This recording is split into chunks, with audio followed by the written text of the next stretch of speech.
Hello friends, बहुत बहुत स्वागत है आपका मेरे चैनल मिस्टिक में। आशा करता हूँ आप सब मज़े में होंगे। दोस्तों, ये बहुत ही दुर्भाग्य की बात है, ज्ञान का बहुत ही ऑथेंटिक फॉर्म उपनिषद जिसे हम कहते हैं, उपनिषद का प्रयोजन ही ज्ञान है और ज्ञान से हमारे सारे दुखों का नाश हो सकता है। ऐसा जो most authentic version of knowledge हुआ करता था वो अब हमारे बीच ना पढ़ा जाता है ना पढ़ाया जाता है। इसका एक कारण ये भी है कि वो थोड़ा क्लिष्ट है, समझने में समझाने में तकलीफ़ होती है और अपने मन से भांति भांति के पर्सपेक्टिव को सामने ले आना और उसको नॉलेज भी कहना, ये बहुत बड़ा पाप है। आजकल के जो हमारे मॉडर्न गुरु हैं, कुछ भी उठा के रख दो और उसको ज्ञान बता दो, नॉलेज बता दो। खुद उनका तो कुछ हो नहीं पाता है उस नॉलेज से, तो जो फॉलोअर्स का क्या होगा। तो उपनिषद जो है उस पर हमें आंख बंद के भरोसा करना चाहिए। उपनिषद का प्रयोजन ही ज्ञान है और ज्ञान का अर्थ ये होता है, ज्ञान प्राप्त होने पे दुख मात्र की निवृत्ति हो जाती है। अगर आपके जीवन से सिर्फ दुख मात्र की निवृत्ति हो जाए तो आप सुखी हो जाएंगे। आज एक वैसा ही उपनिषद है, इसका नाम है श्वेताश्वतरोपनिषद। श्वेताश्वतरोपनिषद, इसमें बहुत ही जीव के जो बेसिक नेचर है वो क्या है और वो क्यों परेशान है और उस परेशानी से निकलने का मार्ग क्या है, ये 3 पर्टिनेंट क्वेश्चंस है और उसका आंसर है वो बहुत ही अच्छे ढंग से बताया गया है और स्वयं इसके साक्षी ईश्वर है, भगवान है। तो इस पे कहीं अडल्ट्रेटेड नॉलेज होने का गुंजाइश नहीं है। तो आइए हम विशुद्ध ज्ञान के भंडार से ही लें और ना सिर्फ उसे श्रवण करें बल्कि उसे धारण भी करें, सो दैट हमारा कल्याण हो जाए। मानव जीवन, मनुष्य का जीवन जिसलिए भगवान ने हमको दिया है, उसका रीज़न यही है कि हम अपना कल्याण कर सकें। तो आइए आरंभ करते हैं। सबसे पहले श्वेताश्वतरोपनिषद स्टार्ट करने से पहले ये शंकर भाष्य है, आचार्य शंकर द्वारा इसको इलैबोरेट किया गया है। तो सबसे पहले हम शंकर भगवान की स्तुति करेंगे, उसके बाद हम उपनिषद में आगे बढ़ेंगे। नित्यानंदम निराधारम निखिलाधारमव्ययम निगमाधगतम नित्यम नीलकंठम नमाम्यहम।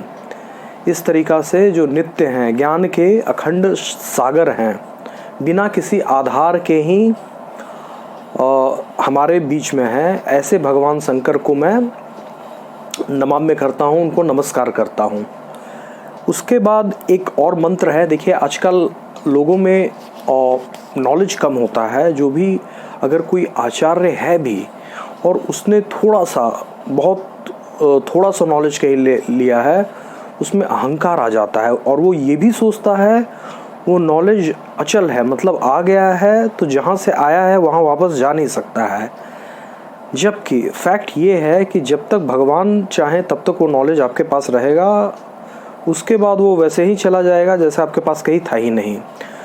तो एक अगेन हम भगवान से प्रार्थना करेंगे कि जो भी हम पढ़ रहे हैं, सुन रहे हैं, वो सब हमारे पास रहे, हमारे में से सारे नेगेटिविटीज़ जो है हमारे दिमाग में से निकल जाए। हम लोग जो भी पढ़ें, मैं जो आपको समझा रहा हूँ और आप जो समझ रहे हैं, वो दोनों ही तेजस्वी हो, स्थिर हो जाए, मतलब कि उसका लोप ना हो। समय के साथ साथ आप उसका सार वस्तु, उसका जो तत्व है वो भूल ना पाएँ, क्योंकि अगर तत्व पकड़ में आ गया तो कभी न कभी वो आपके आत्मसात हो ही जाएगा। तो आइए उस मंत्र का उच्चारण हम करते हैं। ओम सह नाववतु सह नौ भुनुक्तु सह वीर्य करवावहै तेजस्वी नवधीतमस्तु माँ विदिशावहै। ओम शांति शांति शांति। अब इसका अर्थ पे ध्यान देते हैं मित्रों। वह परमात्मा हम दोनों की साथ साथ रक्षा करें। यहाँ पे आचार्य बोल रहे हैं। अब मैं आचार्य तो नहीं हूँ, लेकिन अभी मैं बता रहा हूँ तो आप फॉर द आर्गुमेंट सेक मान सकते हैं कि भाई चलो टीच कर रहा है तो टीचर है या फिर ट्रेनर, जो भी समझ लीजिए। तो मेरी और आपकी दोनों की, श्रोता की और वक्ता की, दोनों की साथ साथ ईश्वर रक्षा करें। हम दोनों का साथ साथ पालन करें। मेरा भी वर्धन हो, आपका भी वर्धन हो। और ये स्पेशल प्ले है। ऐसा बोलने में हम क्यों योग्य हो रहे हैं? अगर आप बोलते हैं कि आप हमारा पालन करें, तो यहाँ पे क्वेश्चन आता है, भाई भगवान ने आपको 2 हाथ पैर दिया है, आप खुद ब खुद मेहनत करें और अपना पालन करें, और अगर उसमें कोई इशू आता है तो आप हेल्प मांगें। और ये बात भी सही है ऐसा। लेकिन जिस लेवल पे, जहाँ पे जो नॉलेज आपको इम्पार्ट किया जा रहा है, वहाँ पे आप सारे दुनियावी प्रोटोकॉल को ओवरराइड कर सकते हैं। यहाँ पे आपको स्पेशल इंटाइटलमेंट्स मिलते हैं, स्पेशल विशेषाधिकार मिलते हैं, जिसमें भगवान से आप याचना कर सकते हैं। क्यों याचना कर सकते हैं? क्योंकि जो आप कर्म करने जा रहे हैं उसकी महत्ता ही इतनी ज़्यादा है, तो भगवान ये आपको देंगे। तो फिर मैं इसका अर्थ दोहराता हूँ, हे ईश्वर, हे भगवान, आप हम दोनों की साथ साथ रक्षा करें, मेरी, वक्ता की और श्रोता की। हम दोनों का साथ साथ पालन करें। हमें साथ साथ विद्या संबंधी सामर्थ्य प्राप्त करें।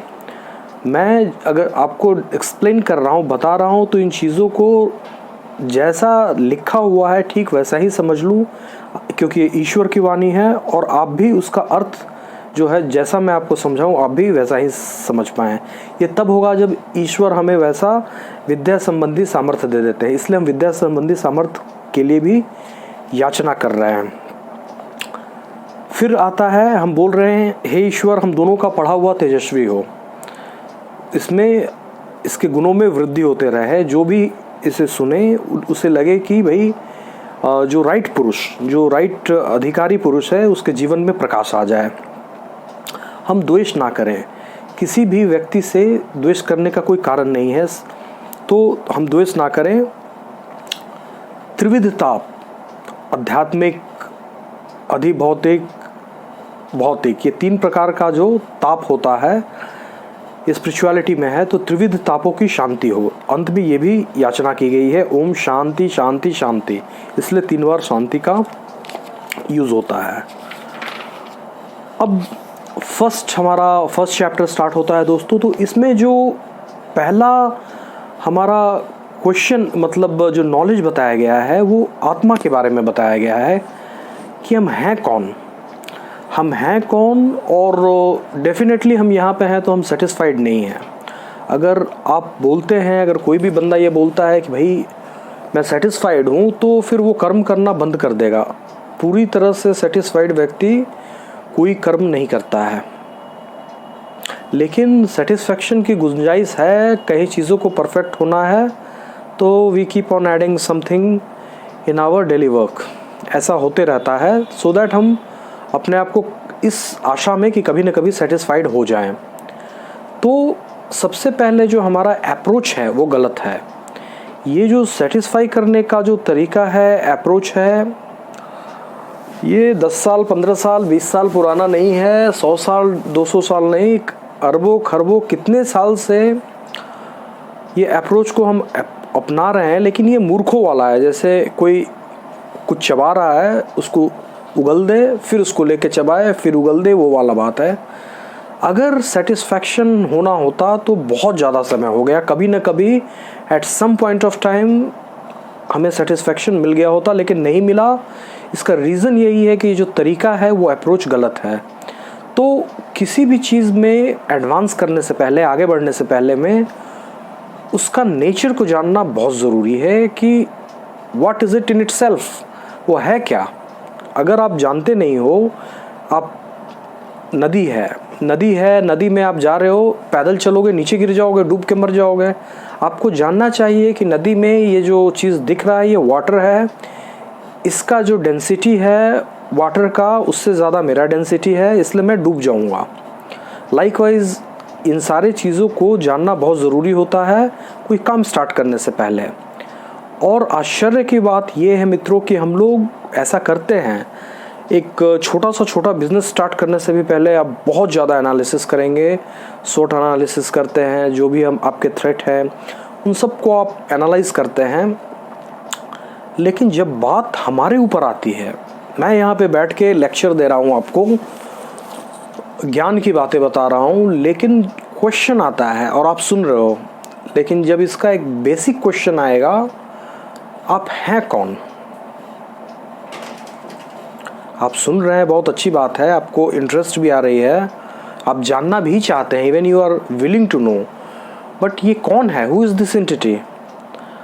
आप नाक नहीं हो, आप सर नहीं हो, आप डॉक्टर से जाके बोलते हो मेरे सर में दर्द हो रहा है, it means you are self declaring that this head belongs to me, I am not head. Likewise बहुत सारी चीज़ें हैं, तो आप खुद ही घोषणा कर रहे हो कि ये सारा चीज़ मेरा है। इवन जो मैं सोच पा रहा हूँ, मैं बुद्धि जो चला रहा हूँ, बुद्धि that is also a tool that belongs to me. इसको ये थोड़ा परिष्कृत है तो इसका मैं यूज़ कर सकता हूँ, ये बेटर वर्जन है ऑफ इंद्रिय, but that also belongs to me, ये मेरा है, मैं बुद्धि नहीं हूँ। आपको कभी मन करता है मैं मीठा खाऊं, कभी नमकीन खाऊं वगैरह, कभी कुछ, तो ये मन है जो आपको एक जगह से दूसरी जगह ले जाता है। ये भी आपका इंटीग्रल पार्ट हो सकता है या कुछ समय के लिए दिया जा सकता है, नोबडी नोज, लेकिन ये आप नहीं है। कोई डीपर कुछ गड़बड़ है, कोई चीज़ है जिसको ये सारा चीज़ मिला हुआ है, ये सारा चीज़ एज ए गिफ्ट दिया गया है। देखने का शक्ति, सुनने का, पूरा शरीर है, फिर इसी में सुख भी होता है, दुख भी होता है, लेकिन वो उसके एसेसरी को होता है, उसके माध्यम से वो डिस्कम्फर्ट उसको मिल सकता है कि अरे किसी का भी सामान नष्ट होगा तो आदमी, अब मेरा ये शर्ट है, अगर मैं इसको फाड़ देता हूँ, कोई फाड़ देता है आके, definitely I will be displaced, मुझे गुस्सा तो ज़रूर आएगा, लेकिन ये जीने मरने वाली बात नहीं हो जाएगी। ठीक है, मेरा लॉस हुआ, इसके कारण मुझे दुख होगा, लेकिन ये मेरा मतलब शरीर का इंटीग्रल पार्ट नहीं था, तो चला गया, दूसरा आ जाएगा, वैसा हो जाता है। तो सबसे पहले the first thing that is very important to know कि ये है कौन। तो देखिए, ये जो उपनिषद का जो हमारा फर्स्ट चैप्टर है, उसमें बड़ा ही अनकॉम्प्लिकेटेड वे में लिखा हुआ है, आत्मा सच्चिदानंद अद्वितीय ब्रह्म स्वरूप ही है, तथापि अपने ही आश्रित रहने वाले, अपने ही को विषय करने वाले, अपने अनुभव से ही ज्ञात होने वाले चिदाभास युक्त अविद्या से उसके सब प्रकार के स्वाभाविक पुरुषार्थ का अवरोध हो जाने से उस संपूर्ण अनर्थ की प्राप्ति हुई है। मतलब आपके दुखी होने का तो प्रश्न ही नहीं उठता है, क्योंकि ब्रह्म स्वरूप ही है, मतलब ब्रह्म नहीं, नॉट एग्जैक्टली भगवान का स्वरूप है, मिनी वर्जन आप कह लीजिए, भगवान का अंश है, मिनी वर्जन है। तो आप में जो भगवान का प्रॉपर्टी है, आप चाहे एक गिलास पानी ले लो या फिर एक कंटेनर में ले लो, दोनों का प्रॉपर्टी तो सेम ही होगा। एक डैम में पानी भरा हुआ है, एक गिलास में ले लो, दोनों पानी का एक ही होगा। तो भगवान का जो प्रॉपर्टी है वो हमेशा चिदानंद है, हमेशा आनंद में रहते हैं, उनको कोई दुख नहीं होता है, उनको कोई टेंशन नहीं है। वो आप में भी होना चाहिए, क्योंकि वही चीज़ तो आप हो एग्जैक्टली। अब अभी हमने प्रूफ किया कि हम शरीर नहीं है, ये हमारा जो भी एसेसरी है वो हमारा नहीं है, तो जो हम हैं तो उसको वही फील होना चाहिए, लेकिन ऐसा नहीं हो रहा है। तो इसका क्या कारण है? कुछ न कुछ कहीं ना कहीं गलती हो रही है। अब भगवान तो किसी के साथ गलत करेंगे नहीं, तो गलती कर कौन रहा है? गलती कर रहा है, इसका भी जवाब है हमारी मान्यता, अपने अनुभव से ही ज्ञात होने वाली अविद्या को। अब हम परफेक्ट रूप में आए और हमारा होना चाहिए, जैसे मैंने आपको सही डायरेक्शन में लाने का कोशिश किया। मैं आपको जो ज्ञान दे रहा हूँ उपनिषद के माध्यम से दे रहा हूँ, जो उपनिषद बोल रही है वो बता रहा हूँ। वेद जो बोलेगा एज इट इज़ वो बताऊँगा। मैं क्या सोचता हूँ that is not at all important. मेरा जो माइंड है ये पॉल्यूटेड है, आज से नहीं अनादिकाल से है। कितना भी घोर तपस्या कर लो, जब तक as long as I am bearing this body, ये जो दिमाग है 100% शुद्ध परफेक्ट हो ही नहीं सकता है। तो इससे परफेक्ट चीज़ आएगा ही नहीं। तो लोगों को मिसगाइड क्यों करना। ऐसे में हम उपनिषद का, वेद का, शास्त्र का जो भी रिकमेंडेड टेक्स्ट हैं उनका सहारा लेते हैं। तो यहाँ पे अब देखिए, हम हमेशा हमें खुश रहना चाहिए था, लेकिन अपने मान्यता के कारण, अपने अनुभव से भ्रम हो जाने के कारण स्वाभाविक पुरुषार्थ, हमें जो जो कुछ इस दुनिया में भगवान ने भेजा है, हम उनके अंश हैं, शरीर लिए अगर यहाँ नहीं होना होता तो नहीं होते हैं, यहाँ पे हैं, दैट्स वाई शरीर में हैं। तो जो हमसे कर्म की अपेक्षा की जाती है, अगर वैसा कर्म हम करें और जो राइट नॉलेज है वैसा मिले, तो जो आत्मा भगवान का जो सुख है वो प्रकट हो जाएगा।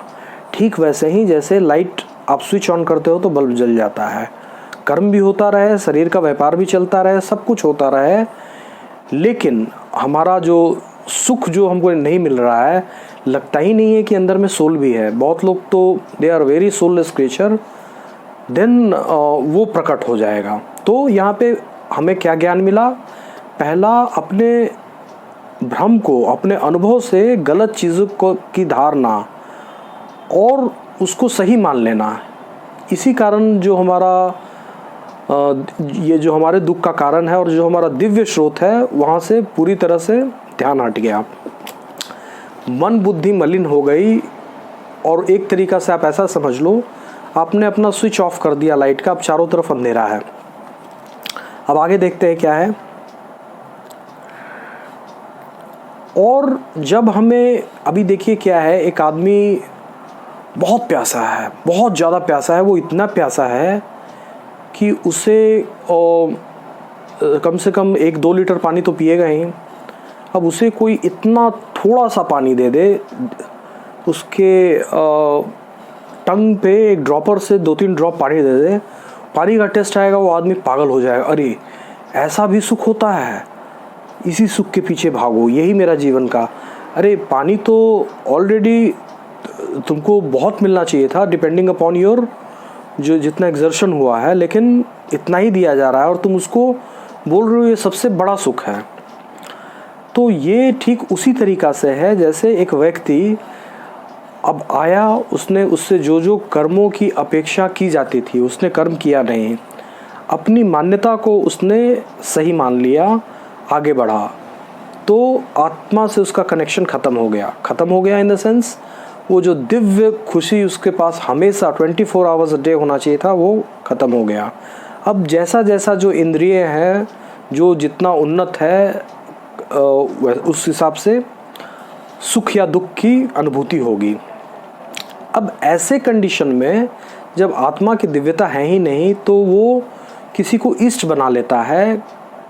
यहाँ देखिए लिखा हुआ है, अपने इष्ट प्राप्ति रूपी अपुरुषार्थ को ही पुरुषार्थ मानकर परम पुरुषार्थ रूप मोक्ष पद प्राप्त न कर सकने के कारण मकरादि के समान रागादि दोषों से इधर उधर खींचा जाकर देवता, मनुष्य, तिर्यक आदि विभिन्न भेदों से युक्त होकर अनेक योनियों में विचरता है। अब मैंने बताया ड्रॉप्स, जो पानी का ड्रॉप मिला, अब वो उससे लगा कि ये मैक्सिमम सुख है। फिर उसे कोई इष्ट मिल गया, उसकी उपासना करने लगा, उसे कुछ कुछ और बेनिफिट्स मिल गए इंद्रियों को प्लीज़ करने के लिए। अभी क्या है, पेड़ का एक एक पत्ता पे वाटर किया जा रहा है। जड़ पे करते तो पूरा पेड़ वैसे ही ठीक रहता, एक एक पत्ते पे किया जा रहा है। तो ईस्ट का कठोर उपासना करने पे क्या मिल गया, कभी सात्विक, राजसिक, तामसिक 3 तरीका का कर्म होता है। कभी कुछ अच्छा करेगा, कभी बहुत बुरा करेगा, कभी मिला जुला करेगा। उसी प्रकार से योनि हो गया, कोई बहुत सात्विक कर्म किया, कोई देवता बन गया, कभी पशु पक्षी में आ गया, या फिर देखिए एक और बताया गया है यहाँ पर, मनुष्य बीच में रहा, मनुष्य आ गया। ऐसे करके उसको मोक्ष नहीं मिलेगा। मोक्ष का मतलब वापस मोक्ष आपको ठीक उसी समय मिल जाएगा जिस समय आपने अपने आत्मा का दर्शन कर लिया, कनेक्शन वापस रिस्टोर हो गया, मीन्स यू आर फ्री। उसके बाद आपने जो कर्मों का संचार कर दिया है, तो जो जो अच्छा बुरा मिलना है वो शरीर लेगा, लेकिन since now you are your connection with your main source is restored, तो सारा गाइडेंस आपको मिलेगा। आपको फिर बाहर से कुछ क्या आ रहा है क्या जा रहा है कुछ खास पता नहीं चलेगा। तो यहाँ पे ये बताया जाता है, लेकिन इसी को मुक्ति बोलते हैं। तो ये दशा हो गई, हम एक तो आए, अपना मेन जो स्विच है, मेन जो कनेक्शन है वो ख़त्म कर दिया, फिर गलत गलत काम करें, कभी बहुत सात्विक राजसिक तामसिक करके इधर उधर भटकना स्टार्ट हो गया हमारा। तो अब फिर हमारा कल्याण कैसे होगा उसका भी उपाय बताया गया है। जब किसी पुण्य कर्म के द्वारा ब्रह्म विद्या का अधिकारी ब्राह्मण आदि शरीर पाकर वह ईश्वरार्थ कर्मानुष्ठान करने से राग आदि मलों से मुक्त और वस्तुओं को अनित्यवादी देखने से ऐहिक और परलौकिक भोगों से विरक्त हो जाता है। अब देखिए, हमारे यहाँ हम लोग संतों का संग करते हैं। कहा जाता है भगवान के भक्त भगवान से भी बड़े होते हैं। वो हमेशा हमें कुछ ना कुछ उपाय बताते हैं, भैया तुम फास्टिंग कर लो, तुम इस मंत्र का जाप करो, वो करो। कुछ नहीं पता चल रहा है, कुछ छोटी छोटी क्रियाएं बताते रहते हैं। इससे हमारे पास पुण्य का एक्युमुलेशन हो जाता है, और वो पुण्य उस समय सहायक बन जाता है जब व्यक्ति बहुत ज़्यादा रसातल में चला जाता है, उससे पतन बहुत ज़्यादा हो जाता है। वही पुण्य उसको वैसे उठा के ले जाता है जैसे एयरक्राफ्ट जो किसी आदमी को या गुड्स को ऊपर ले जाता है, ठीक उसी तरीक़ा से उसका पुण्य उसको ऊपर ले जाता है। तो वैसा जन्मों जन्म में कभी न कभी कुछ न कुछ पुण्य किया है, उससे उस पुण्य कर्म के द्वारा अगर किसी ब्राह्मण का शरीर मिल गया या ब्राह्मण के जैसा श्रेष्ठ शरीर और भी उत्तम शरीर, जिसमें उत्तम शरीर, ब्राह्मण का शरीर को उत्तम क्यों बोला जा रहा है? क्योंकि इस पर ज्ञान प्रधान है, इसमें अपने आप को मुक्ति के बारे में बात की जा रही है। 84 लाख योनियों में हमेशा भटकने के लिए नहीं। It talks about liberation, salvation. That's why the body of a Brahmin is supreme and Brahmin is always worshipable due to this reason. तो ब्राह्मण का शरीर मिल गया या फिर कोई और मिल गया, अब उस शरीर का क्या करेगा? ईश्वर आदि, ईश्वर को प्रसन्न करने के लिए जो कर्म किए जाते हैं उस कर्मों में संलग्न हो जाएगा।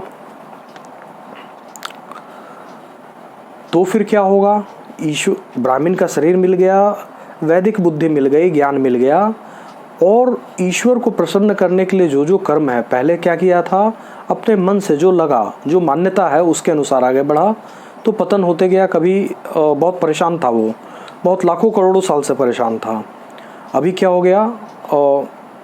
पुण्य संचय के प्रताप से, भगवान का दया कह लीजिए, जो भी बोलिए, ब्राह्मण का शरीर मिला या फिर कोई अच्छा शरीर मिल गया, उस और अच्छी बुद्धि मिल गई, उसके द्वारा, उस तात्विक बुद्धि के द्वारा वो संलग्न हो गया ईश्वर को प्रसन्न करने के लिए जो कर्म किया जाता है उन कर्मों में। अब इससे क्या हो गया? अभी हमने सपोज करिए आपको भूख लगी है, आप रोटी बनाओगे, आटा गूंथना पड़ेगा, रोटी बनाओगे, ये ठीक है। तो इसका परिणाम ये हो गया, आपको रोटी मिल गया।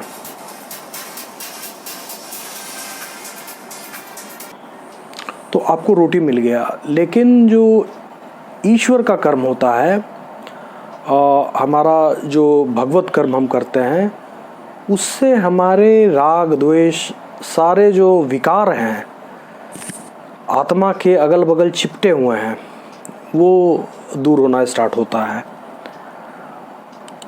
तो व्यक्ति ईश्वर के निमित्त कर्म करने लगा, राग द्वेष आदि से मुक्त होने लगा, और वस्तुओं को, जो भी सांसारिक वस्तुएं हैं, पहले इसमें चिपटता था। आखिर लोग देवता का भी पूजा क्यों करते हैं? ये दे दो, वो दे दो, यहाँ मिल जाए, और जो मिल रहा है वो नाशवान है, वो समय द्वारा बद्ध है, एक स्पेसिफिक टाइम पीरियड में वो ख़त्म हो जाएगा, और हम वहीं के वहीं रह गए। लेकिन अब जो ईश्वर का भक्ति करने से, उनके लिए कर्म करने से, उसे क्या उसके पास आया? उसके पास वस्तुओं की अनित्यता को देखने की शक्ति उत्पन्न हो गई। उससे क्या हुआ? जो भी इस लोक में और परलोक में भोग है, उससे विरक्ति हो गई। जो भी आदमी मैक्सिमम चीज़ जो कोशिश करता है कि यहाँ हम आराम से रहें, जो भी है उसके लिए मेहनत करता है। परलोक में बताया जाता है यहाँ पे वो मिलेगा, बहुत सुंदर सुंदर भोग हैं, कोई कष्ट नहीं है, कोई रोग नहीं है, किसी तरीक़ा का कोई दुख नहीं है। तो जितने भी भोग बताए गए हैं इस दुनिया के और स्वर्गलोक के, उन सारे भोगों से उसको वैराग्य हो जाएगा, क्योंकि इस बात को वो समझ जाएगा जैसे जैसे भगवान के भक्ति में आगे बढ़ेगा कि अभी ये मेरे को सुख रूपी भास रहे हैं, लेकिन वस्तुतः ये फिर दुखी देगा, फिर मैं उसी विशेष साइकिल में आ जाऊंगा, फिर स्टार्ट करने लगूंगा और अपने I will lose my soul. दूसरा बात हो सकता है कि मुझे आत्मा की प्राप्ति हो जाए। फिर जैसे ही मैंने बताया आपको, जैसे ही the moment you can see your soul you are liberated, फिर अपने कर्मों का साइकिल पूरा करके आप भगवान में मिल जाओगे। इसी को मुक्ति बोलते हैं। तो फिर वो भगवान की भक्ति में लगा, भक्ति में लगने के बाद उसको सारे भोगों से वैराग्य हो गया। फिर अब उसकी बुद्धि शुद्ध हो गई। हमारा बुद्धि कब मलिन रहता है? जब इसमें बैलेंस शीट खुला रहता है, जब प्रॉफिट लॉस स्टेटमेंट दिखता है, यहाँ पे नुकसान हो रहा है, यहाँ पे प्रॉफिट है, वहाँ पे नुकसान है, तब तक वो यथार्थ निर्णय कर ही नहीं सकता है। इन दैट केस क्या होगा? और हमेशा वो तुच्छ लाभों में लगा रहेगा और उसका समय निकल जाएगा। लेकिन जिस व्यक्ति का राग द्वेष सारा समाप्त हो गया है, उसको चीज़ें वैसे ही दिखती है जैसे कि वो हैं, तब वो फर्दर हाईएस्ट सोचता है अब मुझे फर्दर क्या करना चाहिए। उसके लिए उसे एक आचार्य की ज़रूरत महसूस होती है। तो फिर लिखा हुआ है, देखिए, फिर वो एक आचार्य का तलाश करता है और उनसे जाके वेदांत श्रवण करके, क्या वेदांत श्रवण करता है? मैं ब्रह्म हूँ। इस प्रकार ब्रह्म तत्व का साक्षात्कार कर वह अज्ञान और उसके कार्य के निवृत्त हो जाने के कारण शोक रहित हो जाता है। ये देखिए इतना लंबा प्रोसेस है। अभी मैं आपको बता दूं, मैं बोल दूं, जैसा कि आजकल यूट्यूब पे या आप, कलयुग है भाई, कुछ भी हो सकता है। मैं बोल दूं भाई मैं आचार्य हूँ, मैं आपका गुरु बन जाता हूँ, आप शिष्य बन जाऊँ, मैं आपको गुरु ज्ञान देता हूँ, मैं ब्रह्म हूँ, या फिर मैं ब्रह्म स्वरूप हूँ। आपको ज्ञान मिल गया, आप बोले हाँ हाँ मुझे मिल गया। ये 2 मिनट में हो गया, तो इसके लिए इतना लंबा साइकिल क्यों? No no no no. सारा चीज़ों का दरमोदार बस इस बात पे है, चित्त कैसा है। चित्त का शुद्ध होना प्री रिक्विजिट है, पहली आवश्यकता है। आपने देखा भगवान ईश्वरादि कर्म में संलग्न हुआ, भगवान के निमित्त भगवान को प्रसन्न, उससे क्या होना क्या है? राग द्वेष मूल जितना गंदगी है, चित्त शुद्ध हो गया। अब उस शुद्ध चित्त में किसी ने बोला, ब्रह्म ज्ञानी, वो भी पूरी तरह शुद्ध है, उसने एक शब्द बोला तुम ब्रह्म स्वरूप हो, वो देख लिया, अपने ब्रह्म स्वरूप को उसने देख लिया। उसका बोलने वाले का चित्त शुद्ध, सुनने वाले का चित्त शुद्ध, बात खत्म। बाकी सारा जो लफड़ा है, जितना कर्म है, ये सब है, वो सब इसी चीज़ को अटेंड करने के लिए है। बिना चित्त शुद्ध के तो कुछ नहीं होगा। इसलिए हमारा सारा जो कार्य होना चाहिए, अभी देखिए वृंदावन में आप चले जाइए, या फिर जो कृष्ण भगवान के भक्त हैं, कोई है वो भगवान को, मूर्ति को कपड़े बना के पहना रहा है, कोई माला पहना रहा है, कोई मंदिर की सेवा कर रहा है, कोई भक्त लोग आए हैं उनके जूते चप्पल साफ कर रहा है। अब कुछ लोग हैं उनका मान्यता है मूर्ति पूजा नहीं करनी चाहिए। अरे भाई, उसका सारा जो सेंसेस है वो भगवान में लगा हुआ है, वो मूर्ति है ही नहीं, वो भगवान है। कृष्ण भगवान ऐसे खुश हो जाएं, इनको ये जूता चाहिए, इनको ये कपड़ा चाहिए, ये चाहिए, वगैरह वगैरह वगैरह वगैरह।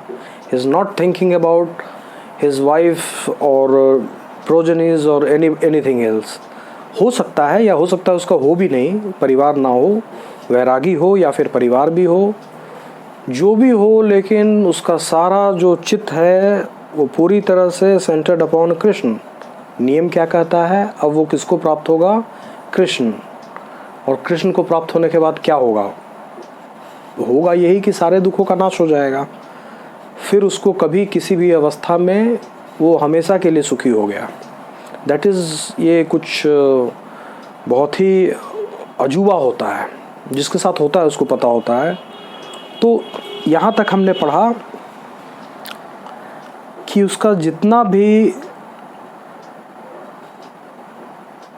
गुरु ने उससे बताया तुम ब्रह्म स्वरूप हो,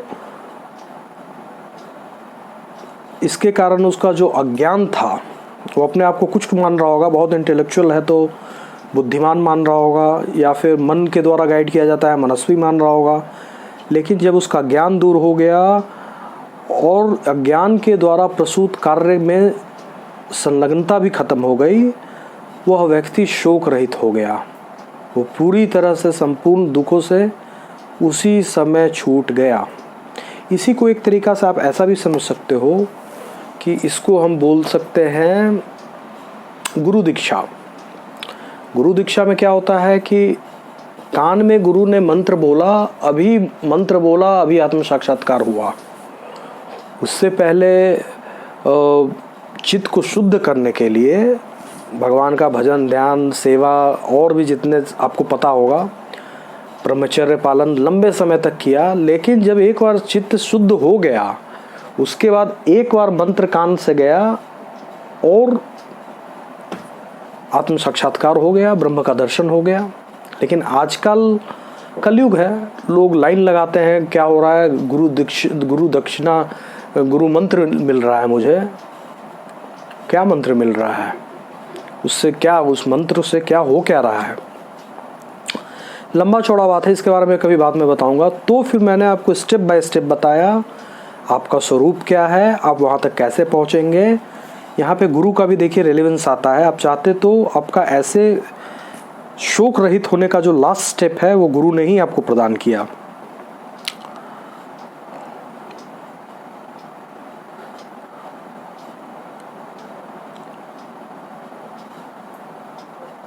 तो ये उपनिषद का मैंने एक छोटा सा श्लोक लिया, उसको इलैबोरेट किया। अब आज आपको क्या ज्ञान मिला मित्रों? अब आप समझ गए हो, भले ही आप उस स्टेज में नहीं हो, but you know by your heart, आप बहुत अच्छे से जानते हो, आप इस बात को समझ गए हो कि आप न बुद्धि हो न मन हो, सूक्ष्म से सूक्ष्म वृत्तियाँ जिनको आप विटनेस करते हो वो आप नहीं हो। ये नॉलेज तो है, अनुभव नहीं है। चलो अनुभव नहीं हो रहा है, ये नॉलेज नहीं है। और आप जो हो वो उस परम सुख का जो स्रोत है उसी के आप एक पार्ट हो। अब आप क्यों फंसे हुए हो ये कारण भी पता चला आपको, इससे निकलना क्या है इसका भी प्रोसेस मैंने बताया। और जब पूरी तरह से फ्री हो जाओगे, ये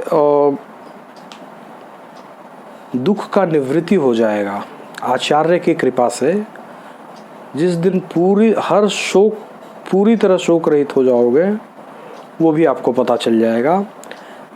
आगे का जो हमारा श्लोक है उसमें फिर आपको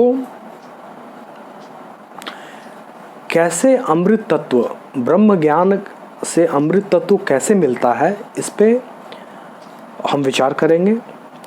तो आशा करता हूँ मित्रों, आज के जो हमारा जो डिस्कशन है इससे आपका अज्ञान बहुत अच्छे अमाउंट में दूर हुआ होगा और आप शांति को प्राप्त हुए होंगे। कल मैं नेक्स्ट टॉपिक आपके साथ डिस्कस करूँगा। तब तक के लिए बहुत बहुत धन्यवाद।